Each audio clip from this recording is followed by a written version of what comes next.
The Grand High Ambassador Zixanax of the Galactic Confederation straightened his ceremonial robes for the 18th time as his ship approached Earth's orbit. His species' natural purple complexion had taken on a darker hue of anxiety. After all, this was his first assignment as lead negotiator for planetary submission protocols, and everything had to be perfect. "Your Eminence," his assistant Quip chirped, antennae twitching with nervous energy, "I've reviewed the preliminary cultural data again. These humans seem rather unpredictable." "Nonsense," Zixanax dismissed with a wave of his upper appendage. "They're clearly primitive. They still use combustion engines, watch entertainment on two-dimensional screens, and their primary global communication network is filled with pictures of small, furry creatures, captioned with nonsensical text. This will be the easiest submission negotiation in Confederate history." As their sleek, diplomatic vessel descended through Earth's atmosphere toward the designated landing zone in Geneva, Switzerland, Zixanax rehearsed his opening speech one final time. The standard "submit or face annihilation" spiel had worked on 17 other civilizations this cycle alone. Humans would be no different. The ship touched down on the landing pad with perfect precision, and a gathered crowd of global leaders and media representatives watched as the boarding ramp extended. Zixanax took a deep breath, activated his universal translator, and strode down with all the pomp his species could muster. The United Nations Secretary-General stepped forward, a surprisingly serene smile on his face. "On behalf of humanity, I bid you welcome to Earth." Zixanax raised all four arms in the traditional gesture of superiority. "People of Earth, I come before you as representative of the Galactic Confederation, a union of civilizations spanning 27,000 light-years. We have deemed your world worthy of our attention. Submit to Confederate rule, and you shall be granted the privilege of serving the greater galactic community." There was a moment of silence. Then, from somewhere in the crowd, a voice called out, "Hi, worthy of our attention, I'm Dad." Confused laughter rippled through the assembled humans. Zixanax's translator struggled to process the response, finally concluding it was a linguistic error. "Perhaps I wasn't clear," he continued, voice growing stern. "Your civilization will bow before the might of the Confederation or face the consequences." The Secretary-General maintained his pleasant smile. "That's a pretty bold statement. Would you say it's out of this world?" More laughter. Zixanax felt his chromatophores shifting to an embarrassed magenta. "This is no laughing matter. We possess technology beyond your comprehension." "Well," drawled another human diplomat, "I guess that makes this a pretty heavy conversation. Should we space it out a bit?" By now, Quip was frantically consulting their cultural database, trying to understand why the humans were responding with what appeared to be deliberately terrible wordplay. "Your Eminence, I'm detecting unusual patterns in their responses. They appear to be engaging in some form of ritual combat, using primitive linguistic weapons." The situation deteriorated further when someone in the crowd held up a large image showing a grumpy-looking furry earth creature with text reading, "Alien invasion, I has a force field." The image quickly spread through the human information networks, spawning thousands of variations within minutes. "This is unprecedented," Zixanax sputtered. "You face the might of 10,000 worlds. Our warships can reduce your cities to ash. Our technology can—" "Sounds like someone woke up on the wrong side of the galaxy this morning," interrupted a human journalist, triggering another wave of laughter. Quip tugged urgently at his superior's robe. "Sir, their resistance appears to be mimetic in nature. Our standard protocols aren't equipped to handle this form of response." Zixanax's carefully prepared speech lay in tatters. His threats of submission or destruction were being met not with fear or awe, but with something far worse. They were being turned into jokes. As he watched humans in the crowd sharing more images on their primitive communication devices, now showing his own confused face with captions like, "Came to conquer Earth, got roasted instead," he realized this first contact was spiraling far beyond his control. "This meeting is adjourned," he declared, trying to maintain some dignity as he retreated up the boarding ramp. "The Confederation will not forget this insult." "Don't forget to write," called out the Secretary-General, "though I guess with space mail, the postage would be astronomical." As their ship lifted off, Quip looked at his superior with genuine concern. "What do we tell the Confederate Council?" Zixnax slumped in his gravity couch, all four arms drooping in defeat. Tell them, we may have made a terrible mistake. The Confederate High Council chamber buzzed with agitation as Grand High Ambassador Zixnax presented his report. The circular hall, designed to highlight the unity and equality of the Confederation's 27 founding species, now felt more like an amphitheater for his public humiliation. And then, he concluded, his voice trembling with residual indignation, they responded to our demands with something called a rickroll, an ancient human war hymn about never giving up and never surrendering. Supreme Commander Bloxitar, a towering mass of crystalline intelligence, shifted with a sound like wind chimes in a hurricane. This is unprecedented. In 10,000 cycles of expansion, no species has ever responded to submission protocols with humor. Perhaps, suggested Councillor Meentok, her gelatinous form rippling thoughtfully, we're dealing with a species so primitive they don't understand the gravity of their situation. The Council's chief xenopsychologist, Dr. Yith, waved his sensory tentacles in disagreement. No, this is clearly a sophisticated psychological warfare technique.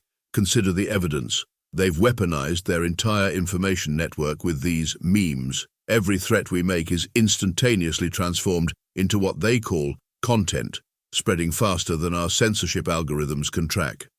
But surely their military capability is negligible, asked General Crix, whose cybernetic implants whirred as he processed the data. Their most advanced weapons still rely on chemical propulsion and crude atomic fission.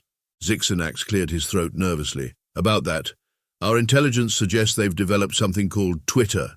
It appears to be a mass coordination system capable of mobilizing millions of humans to focus on a single target within minutes. They call it trending. The council chamber erupted in concerned murmuring. Supreme Commander Blockstar's crystalline form clouded with worry. And what do they do with this capability?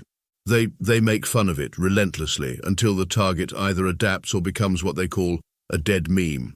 Dr. Yith's tentacles coiled in distress. Don't you see? This is brilliant psychological warfare. They've weaponized embarrassment itself. Our standard intimidation tactics are useless against an enemy who responds to threats with what they call dunking. General Crix's cybernetic eye twitched. Then we must adapt our strategy. I propose a full military response. We'll show them the true meaning of— Wait, interrupted Councillor Maintok. Reports indicate humans have already begun producing merchandise with badly drawn images of our diplomatic team. They're calling them stupid alien trying to look cool hoodies. Zixnax slumped even further. The humans have a saying, challenge accepted. Every display of our power seems to encourage them. They're treating potential planetary annihilation like some sort of entertainment franchise. Supreme Commander Bloxitar's crystalline form resonated with determination. Then we shall give them a war like none other. Prepare the fleet. We'll show these humans that their memes are no match for Confederate firepower. Sir, ventured a junior analyst, our preliminary calculations suggest that any military action will be immediately turned into something called a reaction video and spawn thousands of parody reenactments. Irrelevant, declared General Crix, pounding his cybernetic fist on the council table. We'll deploy our most advanced stealth technology, our most devastating weapons. Let's see them make jokes when they can't even detect our approach. Dr. Yith's tentacles drooped in resignation. They've already started a betting pool on social media about where we'll attack first. The most popular theory involves something called Area 51 because, and I quote, it would be hilarious. The Supreme Commander's voice rang through the chamber like breaking glass. The decision is made. We will launch a full-scale invasion. The humans wish to treat war as entertainment. Then we shall give them a spectacle they'll never forget. As the council session adjourned, Zixnax couldn't shake the feeling that they were walking right into whatever passed for strategy in the bizarre human mind. Already, their intelligence feeds were picking up something called a live stream titled Prepping for Alien Invasion, not clickbait, gone wrong, gone hilarious. The war for Earth was about to begin, and somehow the humans were already acting like they were in on the joke. The Confederate invasion fleet assembled in the dark space beyond Mars, their quantum phase cloaking devices rendering them invisible to primitive human detection systems. Or so they thought. General Crix stood on the bridge of his flagship, the inevitable dominance, watching through massive view screens as 5,000 warships took formation. "Status report," he commanded, his cybernetic implants interfacing directly with the ship's systems. "All ships report ready, General," his second-in-command reported. "Plasma cannons charged, dimensional disruptors aligned, reality warping engines primed, probability matrices calculated. Our technology is literally millions of years ahead of human capabilities." The general allowed himself a moment of satisfaction. "And our new countermeasures against human psychological warfare? We've equipped all troops with mimetic resistance training, sir. They've been conditioned to ignore jokes, puns, and all forms of humor. Additionally, our ships are running advanced algorithms to prevent any image of our forces from being turned into what humans call viral content." Meanwhile, on Earth, the United Nations Emergency Council was in session. The Secretary-General stood at the podium, addressing representatives from every nation. "Ladies and gentlemen, our response to the alien threat must be decisive, unified, and most importantly, entertaining enough to maintain public morale. What are our assets?" The US representative stood up. "We've mobilized our entire influencer population. TikTok headquarters has been converted into a tactical command center. Every teenager with a phone is now essentially a reconnaissance unit." "Excellent, Britain. The Ministry of Defense has partnered with our leading panel show comedians. We're weaponizing sarcasm on an industrial scale." "Russia. Our primary export is now dashcam footage of alien ships doing stupid things in traffic." Back in space, General Crix reviewed the invasion plans one final time. "Our first wave will target their military installations with precision strikes from our quantum torpedoes. The second wave will neutralize their communications infrastructure. The third wave—" "Sir," a sensor operator interrupted, "we're detecting unusual activity on the human internet." "Explain." They're organizing something called a flash mob at every projected landing site, and they're planning to blast something called "Never Gonna Give You Up" on all frequencies when we arrive." The general's organic eye twitched. "Irrelevant. Deploy the probe droids for final reconnaissance." On Earth, preparation continued in unexpected ways. The Japanese Self-Defense Force had partnered with anime studios to create training videos that somehow involved giant robots and improbable hair. India's tech support centers had been repurposed to provide 24/7 advice on how to annoy alien invaders in 10 easy steps. Australia's contribution was particularly concerning to Confederate intelligence analysts. They seemed to be doing absolutely nothing except saying, "Yeah, nah, she'll be right," and casually mentioning their wildlife, which according to their database couldn't possibly be real. "Sir," reported a Confederate intelligence officer to General Crix, "the humans appear to be converting their entire defense strategy into something called content creation. They're not even trying to hide their plans, they're streaming everything live." The general's cybernetic fist clenched. "They mock us. Deploy the gravity disruptors." "We can't, sir. Someone leaked the classified specs of our gravity weapons and now humans are posting videos titled, 'I tried alien technology to clean my room, epic fail.'" The Secretary-General's final address to Earth was being broadcast globally. "Citizens of Earth, in the face of this alien threat, remember our greatest weapons, our creativity, our humor, and our ability to turn absolutely anything into a meme. They may have advanced technology, but we have TikTok dances and cat videos. Today we fight not just for our survival, but for our right to keep making fun of everything in the universe." As both sides completed their preparations, the contrast couldn't have been starker. The Confederation had assembled the most advanced military force in the galaxy, armed with technology that could bend reality itself. Meanwhile, humanity had turned their entire planet into what they called the biggest reality show crossover event in history.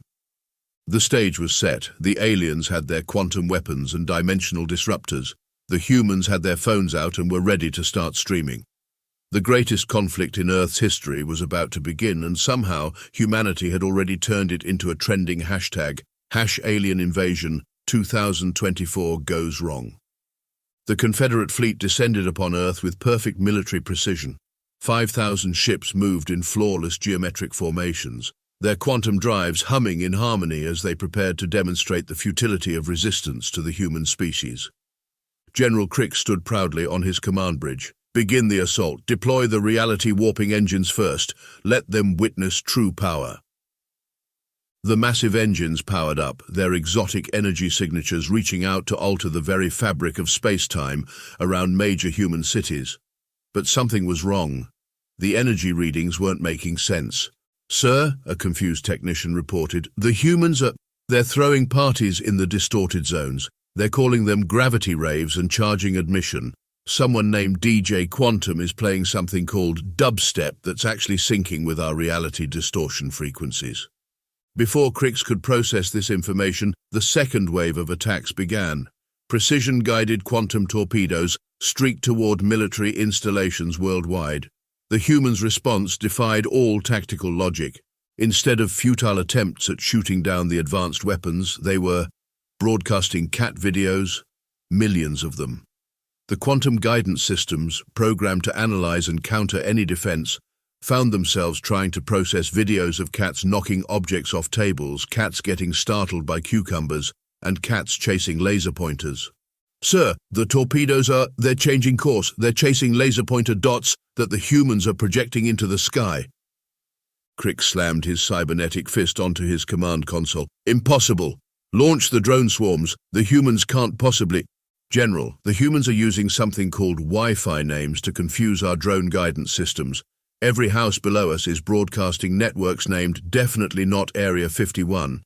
Click here for human weakness and free alien parking." The Confederate electronic warfare systems, designed to counter the most sophisticated military encryption, were experiencing the digital equivalent of an aneurysm trying to process human meme warfare. Their AI targeting computers were getting rickrolled. Their neural networks were being forced to watch TikTok compilations. "Deploy the ground forces," Crix commanded, his voice cracking with frustration. "Surely our troops can't be confused by—" The first wave of Confederate shock troops landed in New York City, only to find themselves in the middle of what humans were calling an impromptu alien invasion street festival. Street vendors were already selling "I invaded Earth and all I got was this lousy t-shirt" merchandise. Someone had organized an alien costume contest, and the actual alien troops were getting low scores for lack of originality. In London, the situation was even more bizarre. The invading forces were being politely but firmly informed they'd need to queue properly if they wanted to conquer anything. British civilians were critiquing their invasion techniques with devastating passive aggression. "Sir," reported an increasingly hysterical communications officer, "the humans are rating our invasion on something called Yelp. We're only getting 2 stars. They're complaining about our lack of vegan options and poor parking arrangements."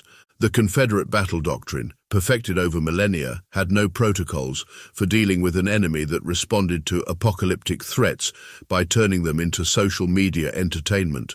Their psychological warfare experts were developing migraines, trying to understand why humans were sending their warships friend requests. A particularly devastating blow came when someone leaked the Confederate battle plans online, and humans started leaving detailed product reviews. "Reality warping engines worked great for my morning commute, but battery life could be better. 3/5 stars. Quantum torpedoes look cool, but they're easily distracted by laser pointers. Not exactly pet-friendly. Would not recommend." The final straw came when the humans somehow managed to hack the Confederate fleet's communication systems, not to disable them, but to subscribe them all to cat facts and dad jokes. The most advanced AI in the galaxy were having existential crises trying to understand why the chicken actually crossed the road. General Crix watched in horror as his perfect invasion dissolved into chaos.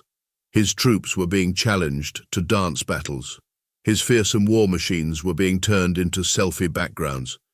Someone had even started a live documentary series called Keeping Up with the Confederates.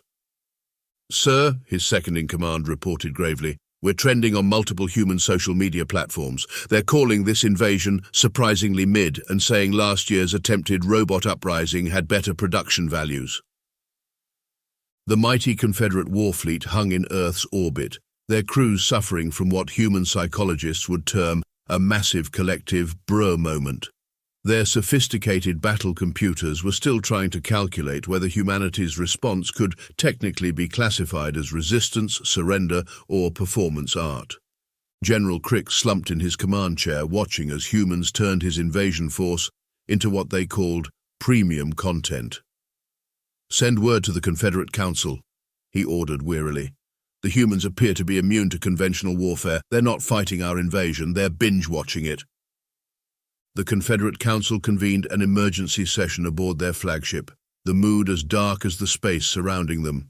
Supreme Commander Bloxetar's crystalline form had developed several stress fractures, and Dr. Yith's tentacles were tied in literal knots. General Crix delivered his report through gritted teeth, both organic and cybernetic. "The humans have weaponized absurdity itself. Our troops are suffering from what our medics call terminal confusion. 3 entire battalions have started their own YouTube channels." "Explain how this happened," demanded Bloxetar, tiny crystals falling from his form with each word. "Well," Dr. Yith interjected, his tentacles untangling themselves nervously, "it appears the humans have mastered something far more powerful than our technology.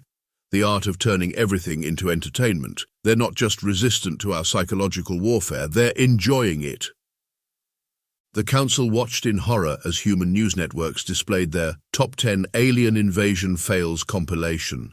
Their fearsome death rays had been defeated by crowds of humans, holding up mirrors and shouting "No you." Their dreaded mind control satellites had been rendered useless when humans started broadcasting conspiracy theories so bizarre that the AI systems crashed trying to fact-check them.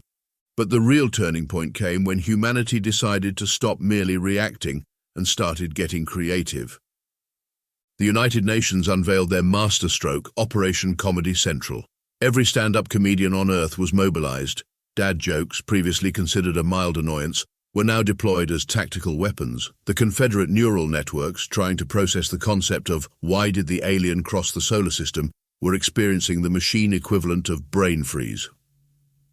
"Sir," a panicked officer burst into the council chamber, "the humans have discovered our quantum communication networks are vulnerable to something they call spam. They're forwarding us chain letters claiming we'll have bad luck if we don't invade at least 5 other planets." Another officer rushed in. "The Australian Defence Force has unleashed their secret weapon. They're just telling their normal wildlife stories. 3 of our best xenobiologists have resigned, claiming platypuses can't possibly be real and demanding a return to a sensible universe." The situation deteriorated further when human hackers discovered they could redirect Confederate teleportation systems using custom QR codes. Entire invasion forces were being teleported to what humans called Rick Astley concerts and flash mobs. Dr. Yith's research team presented their findings to the Council. Humans appear to operate on a principle we're calling Chaos Theory 2.0, electric boogaloo. The more seriously we take ourselves, the more ridiculous their responses become. It's a feedback loop of absurdity. The Confederate fleet's most sophisticated computers, capable of calculating the heat death of multiple universes, were being overwhelmed by humans sending them pictures of what they called cursed images and asking, "You up?" But the final blow to Confederate morale came from an unexpected quarter.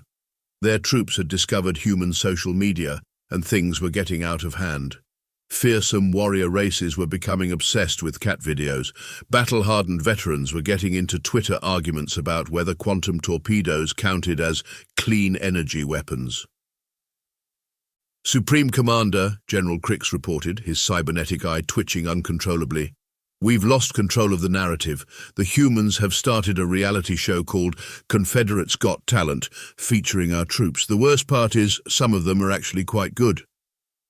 The mighty Confederate war machine, which had conquered galaxies, was being defeated not by superior firepower or advanced technology, but by humanity's ability to turn absolutely anything into a source of entertainment. The turning point became a tipping point when humans deployed their ultimate weapon. They started explaining their memes to the aliens, in excruciating detail, with PowerPoint presentations. "Make it stop," begged a Confederate intelligence officer, rocking back and forth.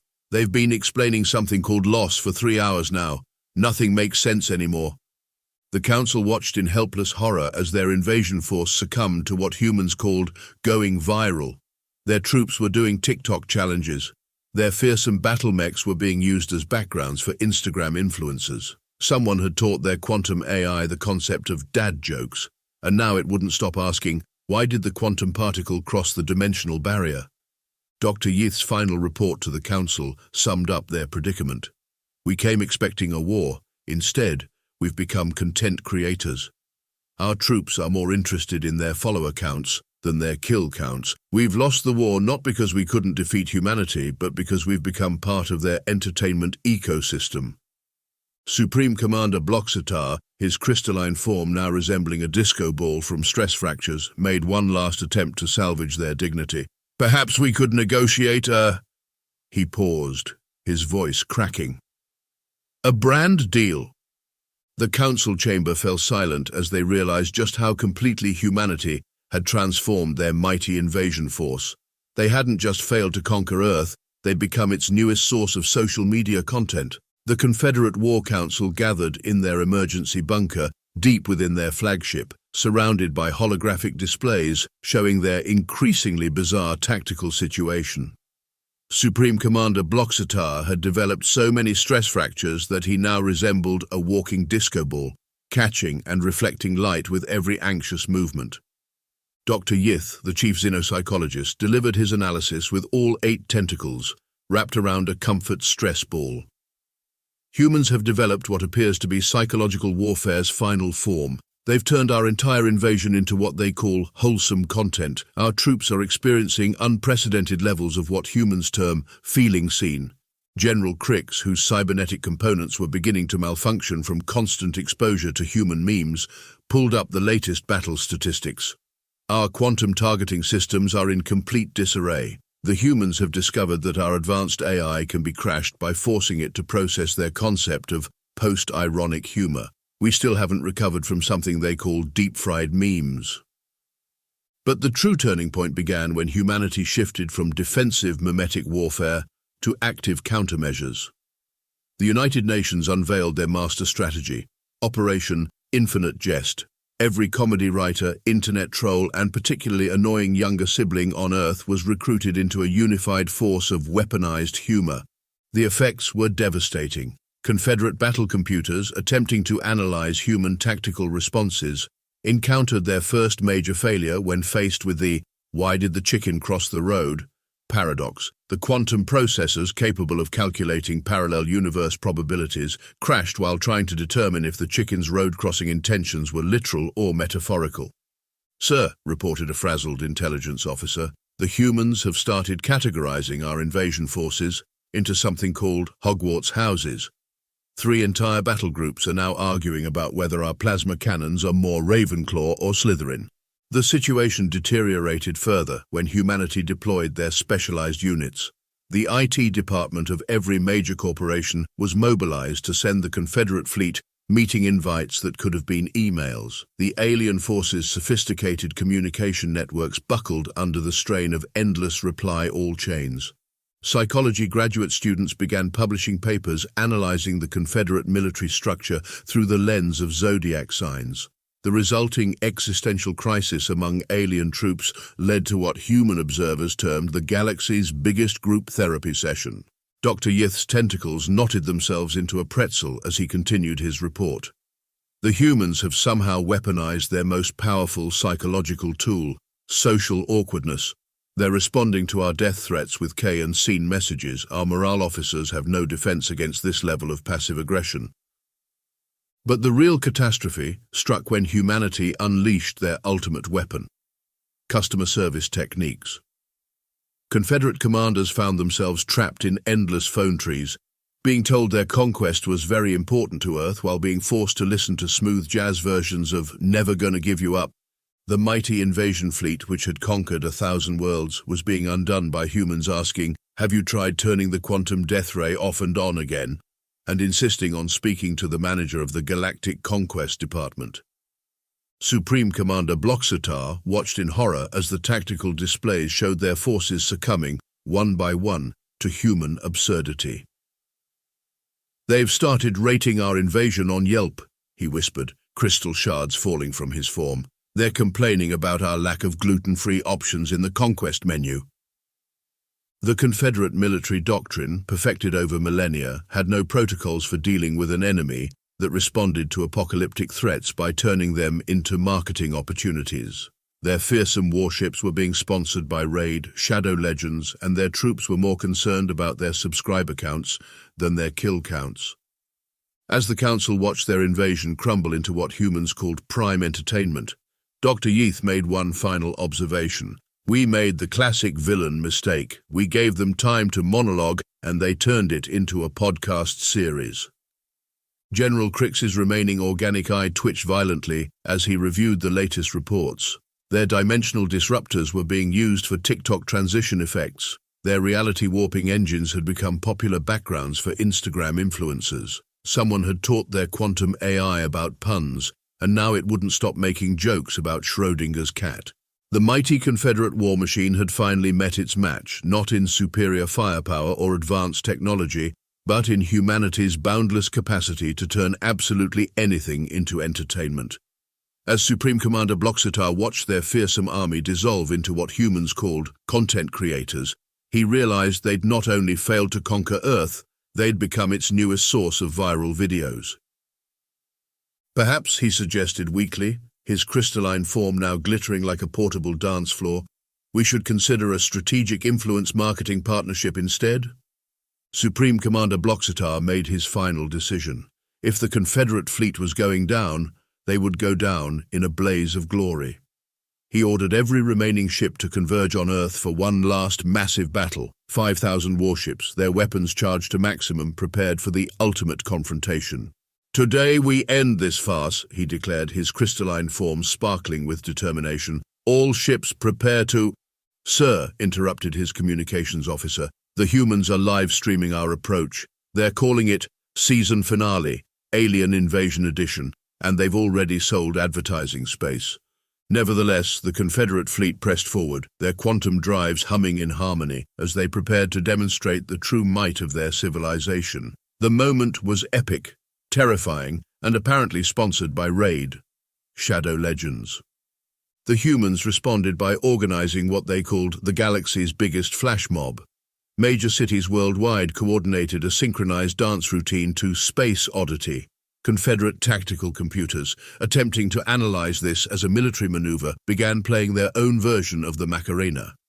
General Crix, now sporting a cybernetic eye patch after his artificial eye short-circuited from watching too many cat videos, ordered the deployment of their superweapon, the Reality Rewriter 9000. The device could alter the fundamental laws of physics within a localized area.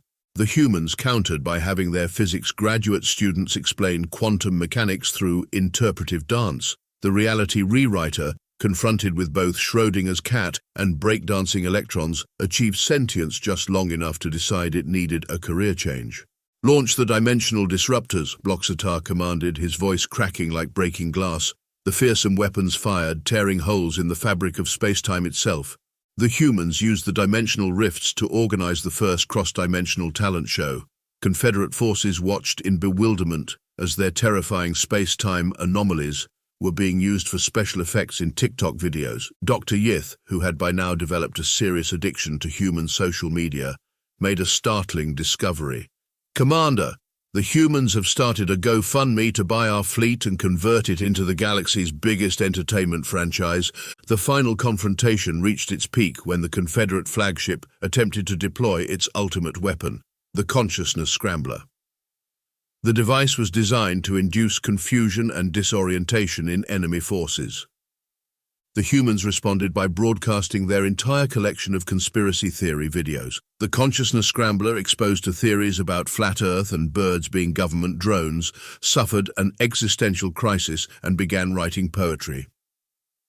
It was at this moment that an unexpected figure stepped forward. Bob from Confederate Accounting materialized on the bridge of the flagship, carrying a massive stack of spreadsheets. Supreme Commander, Bob announced, adjusting his spatial temporal glasses. I've been analyzing the financial implications of this invasion. According to my calculations, we're making more money from our troops' social media presence than we would from conquering Earth. The entire bridge fell silent as Bob presented his PowerPoint presentation, complete with pie charts showing the projected revenue from merchandising, streaming rights, and sponsored content. Furthermore, Bob continued, we've accidentally become the galaxy's leading entertainment corporation. Our war footage has better ratings than the Great Zorblaxian reality show network. Supreme Commander Bloxatar, his crystalline form now resembling a hybrid between a disco ball and a stress toy, realized the truth. They hadn't lost a war, they'd accidentally won the galaxy's entertainment industry.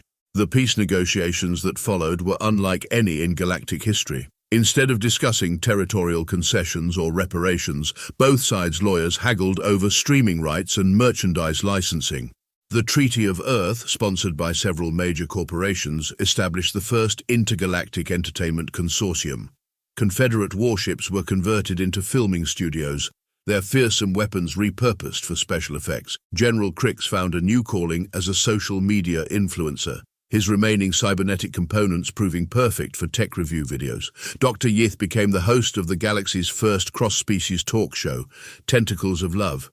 And so what began as an invasion ended as the galaxy's biggest media merger.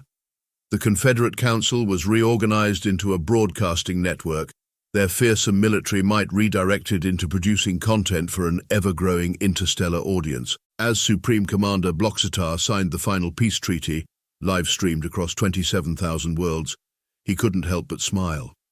Perhaps, he mused, his crystalline form catching the camera flashes, this is what they meant by conquering hearts and minds. The humans had won not through superior firepower or advanced technology, but by turning an invasion into the universe's greatest entertainment franchise. And somewhere in the depths of space, a sentient reality rewriter was writing its first screenplay.